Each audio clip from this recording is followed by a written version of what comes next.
MLC Botsa Satyanarayana మీడియాతో మాట్లాడుతున్నారు. Live లో చూద్దాం.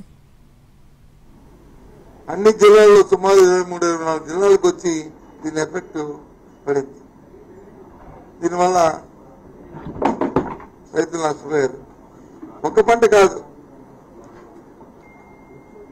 ఏదో వరి ఒకటే కాదు, వరి పండించిన రైతులు నష్టపోయారు, పత్తి పండించిన రైతులు నష్టపోయారు, ఆర్టికల్ చేసిన మామిడి తోటలు, చెరుకు తోట ఉన్నవారు, అరటి తోట ఉన్నవారు, ఉద్యానవనం ఫ్లవర్స్ పూల తోట ఉన్న వాళ్ళు అందరూ నష్టపోయారు. వాళ్ళకి ఎక్కడ ఏం చేయాలి అక్కడ గోచరంగా ఉన్నారు. మంత్రి గారు కానీ, ముఖ్యమంత్రి గారు కానీ, వారి తాలూకా మిగతా వాళ్ళ క్యాబినెట్ సభ్యులు కానీ మాటలు చెప్పేస్తున్నారు, కానీ చేతులు ఎక్కడ కనిపించండి, చేతులు ఎక్కడ కనిపించండి. ఇప్పటికప్పుడే పంట వాటర్ రిసీడ్ అయిపోయింది, ఆ నీరు పోయింది, ఎక్కడెక్కడ పంటలు పోయో అన్ని క్లియర్గా తెలుస్తుంది. కానీ ఇప్పుడు వచ్చి ఇంకా ప్రకటన చేయలే, ఇంకా రేపు ఎన్నడూ చేస్తామంటున్నారు.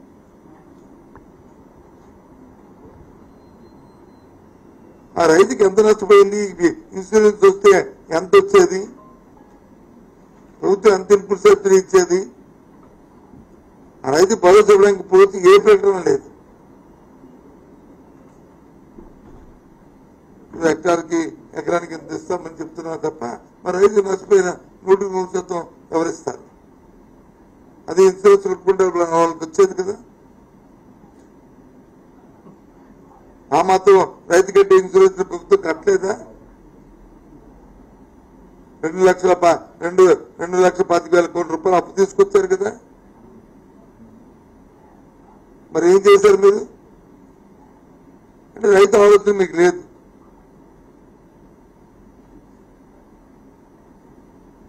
రైతు శ్రేయస్ గురించి ఆలోచించే పరిస్థితి కూడా మీకు లేదు. తిరిగి పైపెచ్చు మా మధ్య మరి ఏదైనా మాట్లాడితే మా రెస్పాన్స్ మాట్లాడతాం, మా రెస్పాన్సిబిలిటీ. ఎందుకంటే మేము మా ప్రభుత్వ 5 సంవత్సరాల్లో మేము రైతుకి చేశాం కాబట్టి.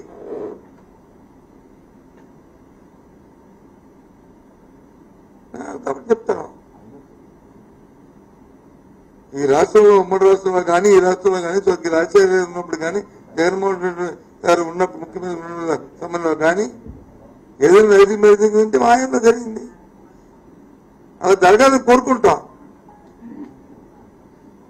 విధానంలో మార్పు తీసుకోవచ్చు, కానీ ఏ విధానంలో మార్పు తీసుకొచ్చినా అల్టిమేట్ గా ఫలం ఉండాలి రైతుకి. రైతు అనేవాడు నష్టపోకూడదు. ఆ కార్యక్రమం చేయండి. ఆ కార్యక్రమం చేయకుండా ఎంతసేపు వచ్చి ఇంకా శ్రీరామనామ జపంలాగా వైసీపీ ప్రభుత్వం ఎందుకు ఇది? దేనికోసం?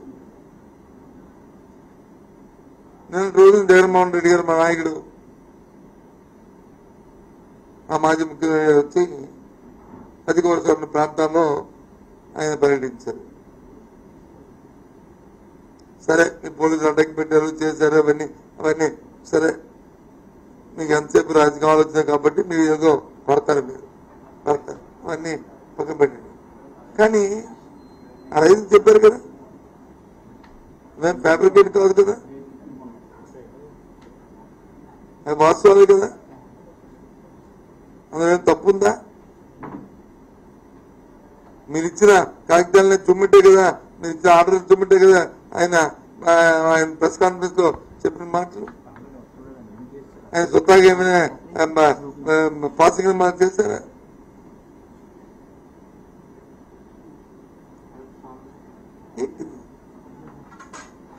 అంటే ఎంత బాధ్యత లేకుండా బాధ్యతారహితంగా మరి ఈ ప్రభుత్వం రైతుల పట్ల వ్యవహరిస్తుంది అనడానికి నిలుస్తున్నాం.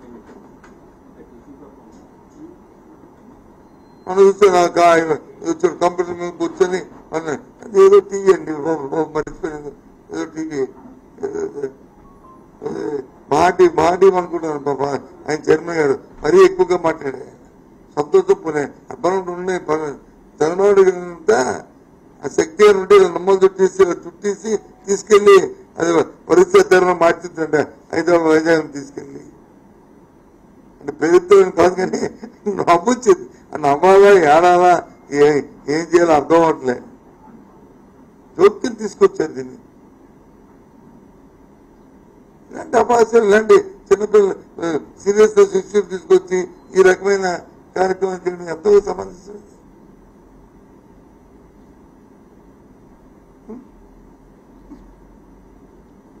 ఏంటి